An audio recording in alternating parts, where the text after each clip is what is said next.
My guest today is Amanda Carrasco. Thanks for coming back and speaking to us on SoloMoms Talk, Amanda. I'm glad to have you. Thank you. I'm so excited to be here. It is an honor to be back. I will say that. And I'm excited. I mean, it's been 4 years, and so lots has changed in that time, and I love that. And I was thinking earlier, I thought, okay, like in 4 years, let's do this again, and let's continue to see all the changes. We really shouldn't be the same people 4 years later, right? Like there should be some Yes, some growth yes, and things, right? So, because I yes. know I can get better every day. I still got room for improvement. So, like, let's keep Mm-hmm. going on it. So, yes, Yep, I'm really excited to be back here with you. It's really cool.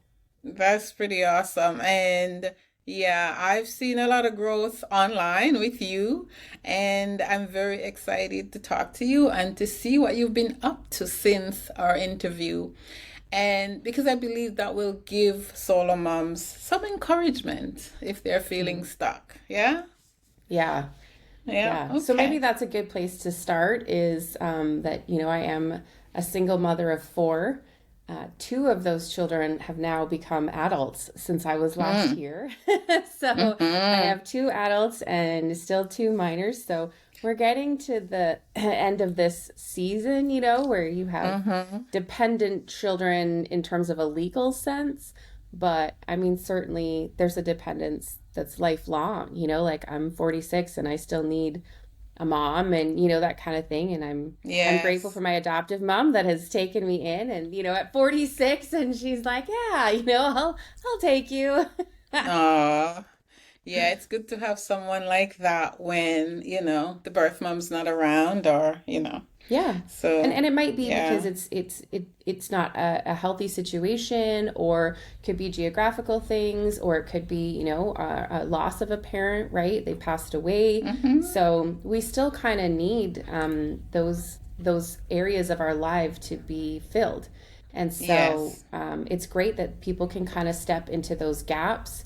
And I know, like, I'm looking at other people and going, where can I step into the gap for you? And I mean, Yes. that's how we build community, right? By stepping into the Mm-hmm. gaps for each other.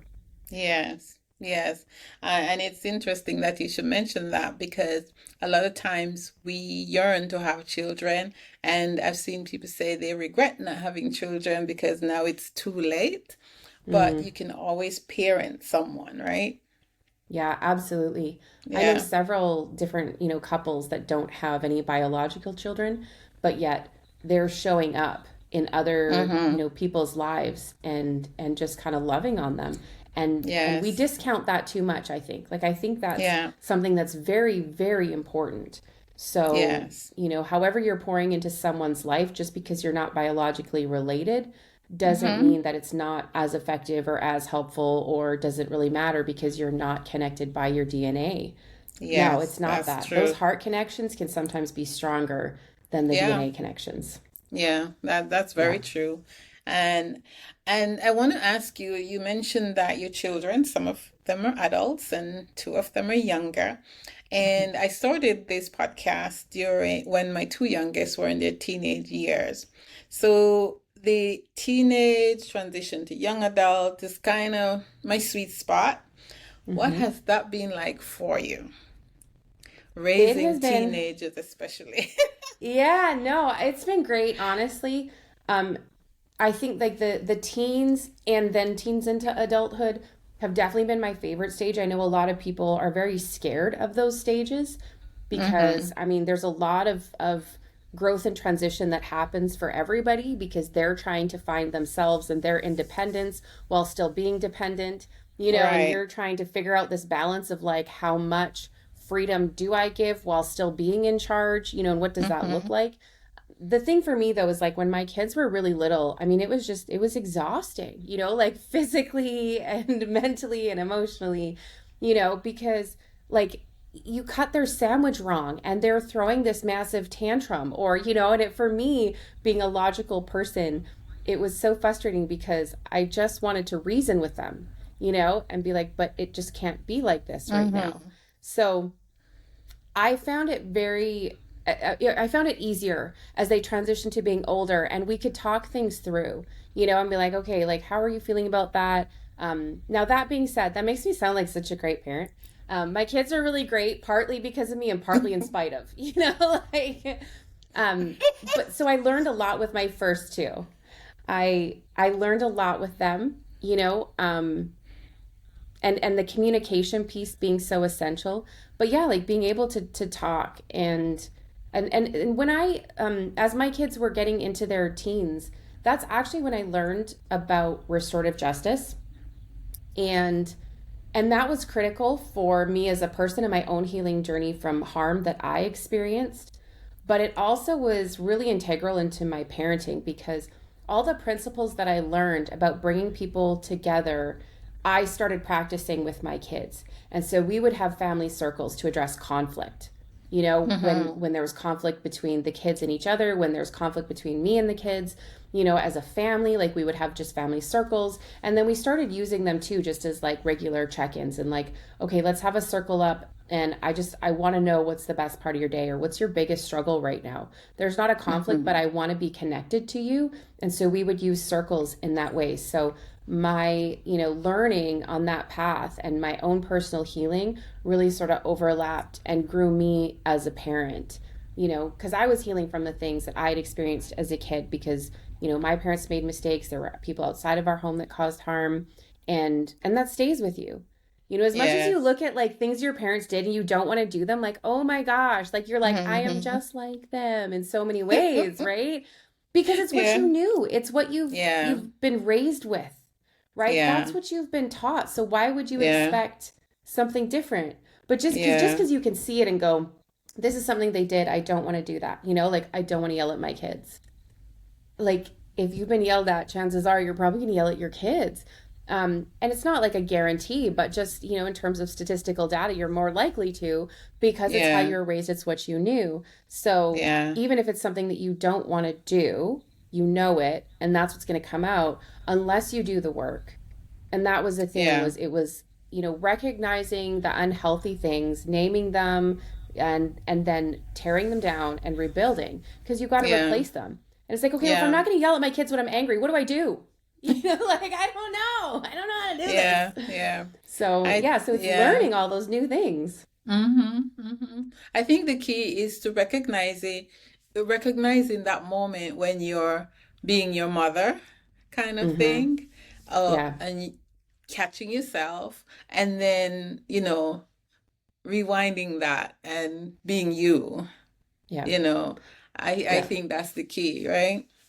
I think an important thing too that was not taught to my generation, and certainly not in the conservative Christian circles that I grew up in. I taught my kids I can be wrong. I will need to apologize to you, and sometimes, and I want you to call me out on my stuff. I'm not always gonna like it. I may not even always like respond well to it in the moment, when you're calling me out, because nobody Yeah, really likes yeah, to be called out. But right. I need it because I'm not going to grow and learn if you guys don't have the freedom to call me out on it. So, and I wasn't raised that way. Mm-hmm. You respected your elders. You were seen and not heard because you're a child. Like you shouldn't have a voice. You don't have a right to a voice. And that was one thing that I knew right from the get go. I did not want for my kids. I needed them to know that their voice mattered, but it means I needed to listen, and Yeah, especially when I didn't want to. right. Like, and my daughter has been the best at that, I will say, like my oldest daughter. And we've really come into a groove. Like, I'm so excited because I didn't have a healthy relationship with my biological mom. So I didn't know like how to parent my daughter, like it was really hard. And she's like me in so many ways, also better. She leveled up. It's great. But she's also like me. And so she was not afraid, in ways like she was brave and she would call me out.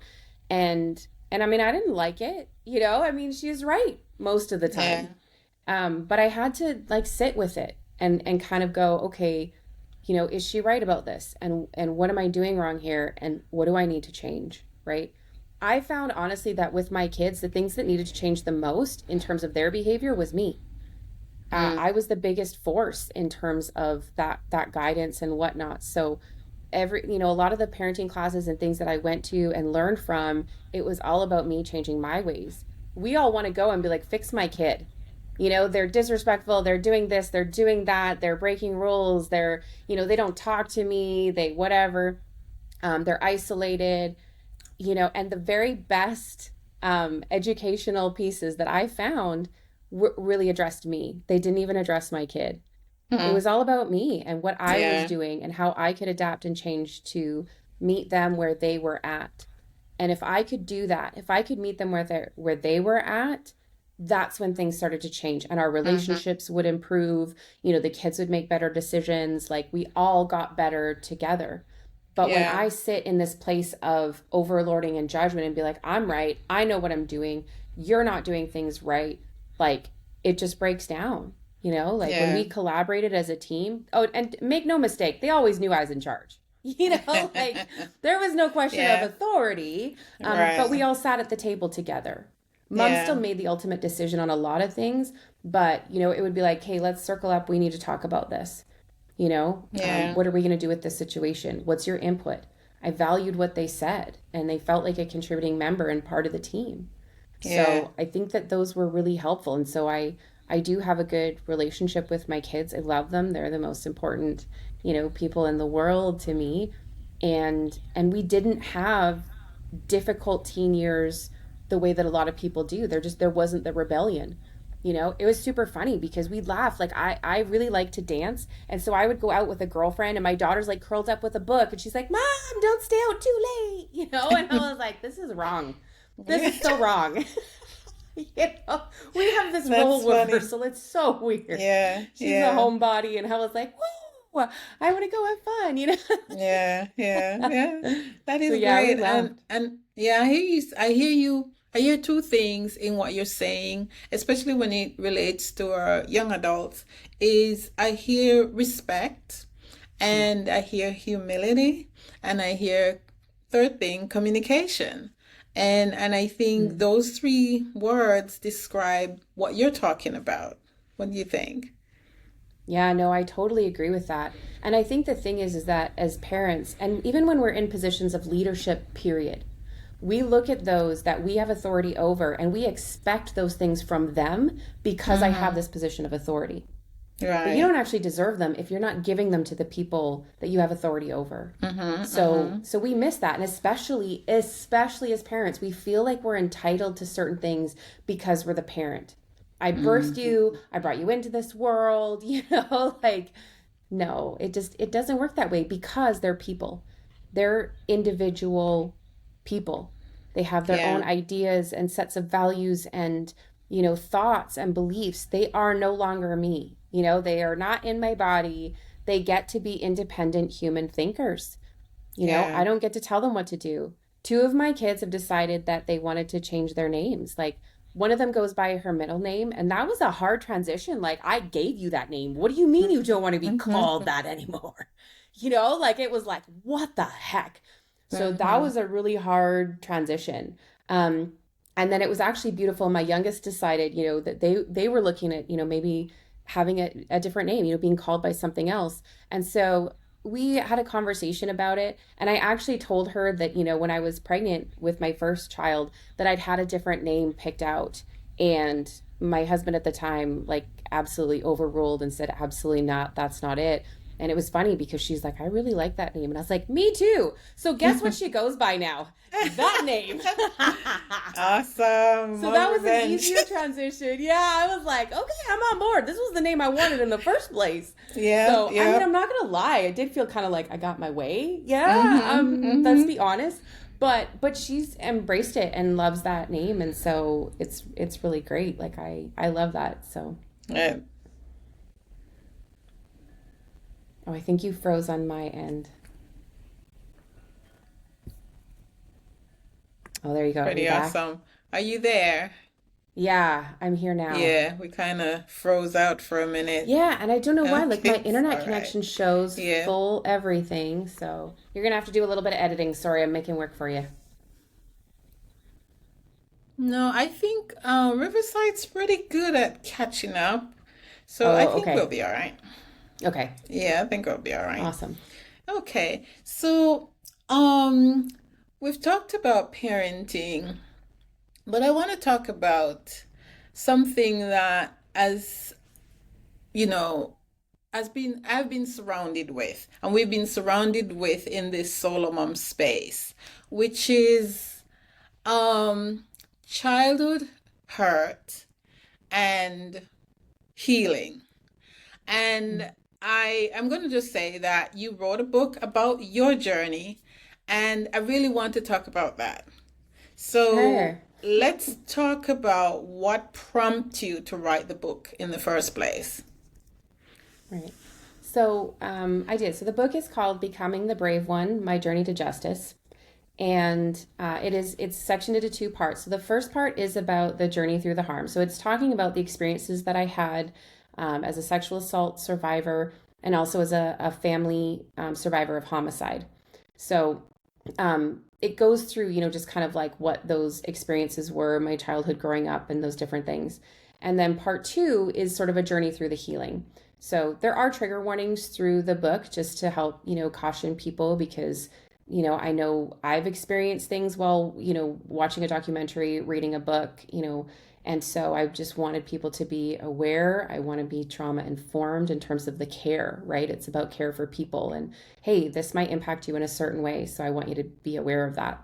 And so we made the book into two parts because I wanted, the most important thing is the healing part, but it's also good to know like where that came from. So people have the option if you Yeah. want to skip part one, you can. You don't have to read about all the bad stuff. I mean, there is a lot of contextualization. And like I say, like sometimes it was good for me when I read other people's stories or heard them on a podcast or something to know I wasn't the only one that went through these things. And I described, some of the feelings for me, like how did that leave me feeling in those times. So it can be good to know that you're not alone and read that from someone else. So that part's all there because that part happened. And I think that part was a really important part for me because we can't address harm that is covered over or secret or hidden. It doesn't mean you have to write a book. So let me say that, Yeah. But it was an important part for me to write it all out and get it out and look at it because that acknowledgement piece of like, oh my God, this all happened to me. Like it kind of carried with me almost like a TV show. Like this happened and I could watch it, but I wasn't in it. And so once I got it out onto paper, and especially, like my editor was reading it and things like that, and talking about it, it put me as the character in the show. It was like, oh, this is not a TV show I've carried. This is literally my life. These are things I've experienced, so that gave me a really good, strong platform to be able to address those things. There had been a lot of ways I'd been trying to work on things, just trying to like work on self esteem or work on, that kind of stuff.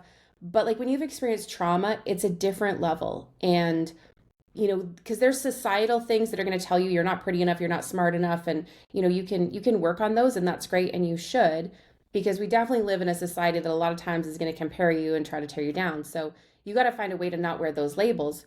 But when you've actually experienced trauma, I mean, there's chemical things, like there's psychological things in your brain, like there's some really important things that happen that have to be addressed. So Yeah. you have to be able to sort of dive into that in a safe way, to call that stuff out. So that was what part one was for me, was being like the recognition, the validation, these things happened. And so then it was like, okay, well, now we know these things happen. I can acknowledge that they're contributors to why I am where I am. And at the point, there's a point, before I started writing the book was I didn't like who I was. I didn't like the decisions that I was making. And I didn't know what to do with it, And at first I started like reading some self-help books and things, and trying to figure out if that could fix me. But again, like it's deeper than that. And I saw that. So I started to look for professional help, and so that then sort of, part two is about the journey and what are the things that I did that helped me, some of the things I did that didn't help, but to be able to come to a place to face my trauma and say, you don't own me anymore, you don't define me anymore. I'm going to define me. I'm going to own my life. I'm going to own my decisions. I can't own what happened to me, but I can own where I go from here. And the fact that I'm going to Yes. heal And the fact that I'm not going to allow these things to tell me that I'm not a good person, that I'm not pretty, that I'm not smart, that I don't deserve good things, that I don't deserve love, and respect and appreciation and all those kinds of things. So, because I saw the way those were all factoring into my decisions, who I was choosing to partner with, undervaluing myself in terms of career opportunities, life opportunities, leadership opportunities, those types of things. So that was really important. And I was like, this isn't working for me. Right. So I needed to address that. And so then I published the book because I really believed that I'm not unique in terms of some of the experiences that I've been through. And I know how it helped me to hear other people's journeys and be able to, like I say, like go through and see, oh, they tried, say EMDR therapy, or they tried these techniques or those kinds of things, and having that help me, having victims and help them to know about restorative justice processes. When you're a victim of crime, do you have to go the traditional route? What does that look like? Are there alternatives? So I wanted people to know my story so they can know, hey, here's some options. Here's some things that work for me. Take a look at your life and will they apply? Yeah. And hopefully they will. Hopefully they're helpful. Like that's my belief. I'm believing people are going to read the story. And the book launched last Tuesday. So August Mm. 26th, it launched, which was obviously a very exciting day. And the Yeah. feedback so far has been very good. Like I said, like you put it out there and you hope for these things. But I've Yes. been getting, messages saying, this has been really helpful. I can see myself in your story, Yeah. And so in October, we're actually going to launch a campaign to try to get the book in every women's prison in Canada and the United States. Mm, So okay. yeah, I'm very excited about that because I really Mhm. do believe that it can help. Yeah. So we're going with Yeah, it. yeah. And I mean, I believe it's an important book. As someone who's examined this role of trauma in being a single mom, and it's so Mhm. related because of you don't realize it until that moment when you realize it. So I Right. want you to explain that to us. At what point did you tie the two together? um, your life as not being who you want to be being tied to what happened to you. I think that journey actually did technically start before I had kids. Okay. I started doing some work on me as a person and the woman that I was, Mm-hmm. but I had experienced a lot, so I mean it was going to be a long journey. And at that point, I had met someone that I loved and I think, loved me to the best of his capacities, also, on a healing journey, and, then had children together, and then that adds another piece because you're not just a woman, a wife, a friend, you're now a mother, which is a huge responsibility, and so um, working through that piece, and it drove me even harder to heal because I knew that I couldn't give something to my children that I didn't have. How do I Yes. give them confidence if I don't have it? How do I show them to like be brave if I'm not being brave? I have to be the person that I was created and designed to be so that they can see they can be the people they were, designed to be. Right. So I had to do that work in order to pass that on to my children. Yeah. Thank you. What is Amanda grateful for today?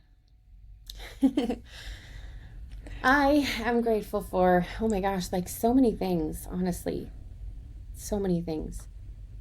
I'm grateful for my kids that have been on this journey with me. There's been a lot of ups and downs. There's been a lot, like a lot, you know. I am a single mom now, so they've been with me through divorce.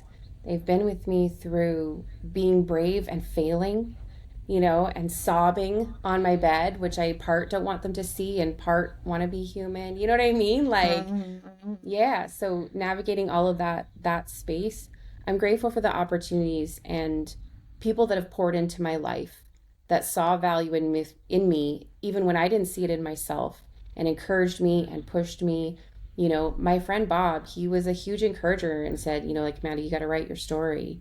And he was a guide through. He helped me and said, okay, first write it out, get your editor. Like he walked me through the whole process to be able to get to where I am now. I wouldn't have a book if Yes. it weren't for him. So, like, I'm just grateful for the ways people have poured into me, and that, is translating, and not only into my kids, but incarcerated clients that I work with, the community that I'm involved in, people that are around me that I'm able to connect with and share who I am with them and learning from them. I mean, it's really how we grow, is in community. How we get better is Yes. working with each other. Yes, for sure. All right. So I'm going to ask you have a book which we're going to put the name in the show notes, and it's available on Amazon and uh, amandacarrasco.com, I think. Yeah. Yes, And yes. but I also want you to let us know, because the book is I mean, the book itself can be training and therapy for someone who reads it. But what do you specifically do for your clients, and how can they get in touch with you? Right. So, I mean, there's a few different things that I do. So, I would say if you are a victim of crime, and it doesn't matter whether you're at the beginning of the process or the end of the process, you can certainly reach out. Restorative justice is an alternative at any stage, and it can look a lot of different ways. So restorative justice is something I'm very passionate about. It's bringing the victim back into the center of justice, and our current system doesn't do that. It's an adversarial system that we have right now and pits each other against each other, and Yeah. that doesn't work, because that means there's a winner and a loser. How about if we all win? Like, Yeah. so I really believe in a theory of justice that does this. We are harmed in community and we will heal in community. And sometimes that healing in community looks like bringing people together, who have harmed and been harmed. Sometimes it's just bringing together community members and stakeholders, to try to help the victims and try to hold, the person accountable. So I'm currently doing a lot of work in the justice system, and alternatives, and working with victims, to try to help them navigate, because restorative justice isn't well known and sometimes even isn't well accepted in the criminal legal process. So victims will need to advocate for their needs. And that's Mm-hmm. hard. You're Yeah. dealing with this trauma that you've just been through, and you have to advocate for yourself. So Yes. I love to come alongside people where they're at in their journey. And like I say, I mean, this could be post conviction. My personal restorative justice circle that took place with the man that murdered my family was 28 years after they died. Mm. We'd long had a conviction. He was in prison, and I went to the prison and sat with him. So it can be long after the fact, but it can still be helpful in healing. I had a need to go and see him and address him and talk to him. Right. And so restorative justice offered me that opportunity. There's also ways that victims at the beginning can also work with prosecutors and the defendants. And so we do things like mediation in terms of working on sentencing plans if the defendant is willing to plead guilty. Can you imagine, like, as a victim, having your voice be a part of holding this person accountable? How empowering that is, versus our current system that just says you're basically a witness. You are at the Mm-hmm. mercy of the prosecution and what they want. But, you know, not a lot of prosecutors understand or even kind of support this method. They're used to the one way. So, again, this is where it's really important for victims to be able to advocate for what they need, facilitate these conversations, and work through things this way to bring greater healing to victims. So that's kind of the focus of my work right now. And so anyone Okay. who, has an experience like that or wants to have a conversation, has questions, if you want to know more about restorative justice, definitely message me. I'm happy to do that. I'm doing that right now with the book. We've got some book clubs that have picked up the book and, reading through it. And then I'm going and being able to either Zoom in or go in person and talk to them Mm-hmm. about, things that they've read, share, even further insights. Because, of course, you can only put so much in a book. So there might Right. be questions that people have as they're reading through and be like, well, what did that look like? And, did you ask that, or what was this? So I'm happy to answer questions and then talk about, restorative justice in their context and their community. I'm really excited about those opportunities to go and work with people so that they Mm-hmm. have a better understanding and know that their voice matters, Their voice is Right. important, and their needs should be at the forefront of this process. Okay, cool. Thank you. And we'll put your website also on the show notes as well. And so just to clarify, so if someone, I understand your position where your family was murdered, but if someone like a woman, say, victim of domestic violence, is it Mhm. or um sexual assaulted or stuff Yep. like that, those women could, there's those people who are involved in that scenario could contact you, right? Absolutely. Yeah. I Okay. so there was, as I say, there was two restorative justice opportunities for me, and one of them was with a family member who sexually assaulted me for a number of Mm-hmm. years.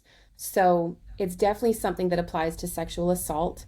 And again, even if you have some friendly prosecutors to restorative justice, they say okay, but not for sexual assault, you know. Um, Okay. but we've found, like, the research and the data shows that it does matter and it can be useful. And this is where there's a lot of risk assessments done. We're not just throwing people into a room together. Again, same thing Mm-hmm. with domestic violence, right? I mean, there's risk that's involved. So you have Yes. to ensure the safety of all participants. That is Yes. first and foremost. You can't continue or perpetuate harm. This isn't a platform for someone to just be able to come in and continue to harm and abuse the other person. That's Right. not how this works. But we're seeing, I mean, domestic violence rates, the statistics in terms of people that call the police and the harm that comes after their reporting. And I'm not advocating that people don't report. I'm definitely not Right. advocating that. But I'm going to be honest about the research and what it's showing in terms of further harm happening to women who are calling for help. That's a problem. When and there's some organizations out there that are specifically working with domestic violence victims and using restorative justice, and it's a community-based approach, which is holding the offender accountable through the community, not necessarily through, police and prisons and all that, which really escalates the offender. Yeah. This is family members, this is community members that are stakeholders in terms of this couple, and what is Mm-hmm. happening, and keeping her safe, and creating safety plans for her. Like, if he shows up at your house, here's the list of people that you need to call and we will come. And he knows, like, if I show up at our house, Right. these people will come, like that kind of a thing, Yeah. because police don't seem to be a deterrent. So Right. there's been some really encouraging research that's been going on with cases that they're using restorative justice and domestic violence. So I'm very excited about that, because it's bringing justice back where it belongs, which is our hands. It's easier Yes. for us to just kind of hand it off and be like, well, a judge will decide, the cops will take care of it. Of course, that's easier, but that's not justice. It's not going to work. We have Yeah. to be active participants in this. So, certainly, if there's someone who's been a victim of sexual assault, domestic violence, any kind of harm, this is possible. It's and it's different. It's a different way of thinking. So I know it's hard for some people Mm-hmm. to kind of comprehend it, but that's what I'm saying. Message me, tell me your situation. Let's talk it through. I had one girl that I met with this week, and she is wonderful. But she said, the prosecutor told me that, because she was sexually assaulted and her offender, sort of pled guilty. He got a peace bond. We have those in Canada. And, the prosecutor said, oh, he went through restorative justice. He did some kind of therapy sessions and that was it. But I said to her, that's not restorative justice. Him just going to therapy is not Right. restorative justice, because you weren't consulted. Your needs didn't matter. That's not Yeah. restorative justice. So I was able to Yeah. explain to her that, what she was told wasn't correct. So that was really Yeah. helpful for her, and so Yeah. that I was really imagine. great. Yeah. And then we talked Yeah. about, like, what would this look like going forward, and I was able to connect her with some resources and things. So yeah, I'm happy to have conversations with anyone who has questions or wants to know what this looks like, or wants to pursue it. Right. Cool. Thank you. I appreciate that. We could use all the help we can get right now. Well, and Yeah. statistically, right? Like, I Yeah. mean, it's the majority of us, right? Like, there's a lot of us out there that have had these experiences, Mm-hmm. and they do have a deep impact on us. And so finding healing in those places is important. We're not finding healing in courtrooms. Mm-hmm. So to have an avenue that provides that for us and gives us a voice, gives us some power back, that our offenders stole. You know, they took things that were Yeah. not theirs to take, and this is us Yeah. taking them back. That's Yeah. powerful. So when we Yeah. get that as victims, like as we find healing, man, watch out for us. You know, Yeah. like we're gonna storm the world. Yeah. That's the way it's gonna be. Absolutely. Yeah. Yeah, Yeah. And it doesn't only benefit us, it benefits the children we're raising too. So that's absolutely. Because they're absolutely great. watching. Yeah. And Yeah. you can say anything you want to them, but they Yeah. listen to your actions. Yeah. And so if you're able to show them, hey, I want to find healing, whatever that looks like for you, if it's going Yeah. to therapy, if it's connecting with groups, if it's reading some books, listening to podcasts, allowing your children to speak into your own, you know, weaknesses and failings, whatever that looks like, pursuing restorative justice. And that's why the book is called Becoming the Brave One, Yeah. because it's really about finding those little ways and Yeah. places that we need to be brave. It might be confronting the person that harmed you. It might just be getting Yeah. out of bed, because sometimes getting out of bed takes bravery. So it's whatever that looks like in your life. And yeah, Yeah. your kids are Yeah. watching you be brave. Mhm. Mhm. Okay. Thank you. I'm going to let you go, but before I do, two things. One, you mentioned in one part of the book about you building connection with an aunt and that person becoming like a mother figure and a grandmother to your children. I believe I read that properly. um, can you just talk a little about creating that kind of environment when you don't have anyone? Because a lot of Right. solo moms don't have anyone. And can you encourage us to in that respect, building connection Yeah. with others? I think we know that we need connection, but it's hard to find it. But part of that is because we have to go look. You know, and I Mm-hmm. know like it's hard because like I work from home, you know, and so I'm here, and I mean it used to be, you know, connections around the water cooler, different things. So and it's hard, especially like when you're a single mom and you're like, well, how do I go out? I don't have a babysitter, I don't have this or that, you know, like. So finding those ways though to put yourself out there in terms of connection, and it might just be other moms going to the park, finding free moms groups, right? Like when I had my kids when they were little, we really had no money, you know? And so we had to look at what are the free resources and options in our community. And then, like I say, like going to the parks, and it means, again, like being brave and starting a conversation.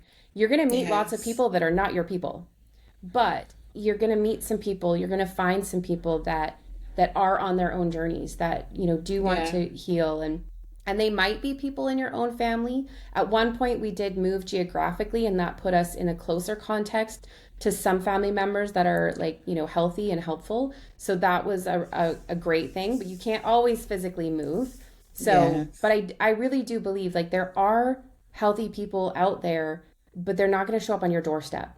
So you Yeah. do have to find ways to get out. And again, it's work. And you have to do the work to get through, to get the things that you want, to be who you want to be, to get your life to what it looks like. It's not just landing on your door. And that sucks. You know, who wants to do the work? I don't want to do the work. I But know. I'm at this Mhm. point where I'm not there. You know what I mean? Like, but Yes. I'm so much closer to where I want to be, and I know like it's been worth all the work. All the times, like I said, that I've tried and failed, there's been a ton of failure. A ton. And so there's been lots of heartbreak, lots of tears, but the successes that I have at this point in terms of who I am as a person, successes that I've seen in terms of, you know, going back to school and pursuing my dream of working in the law.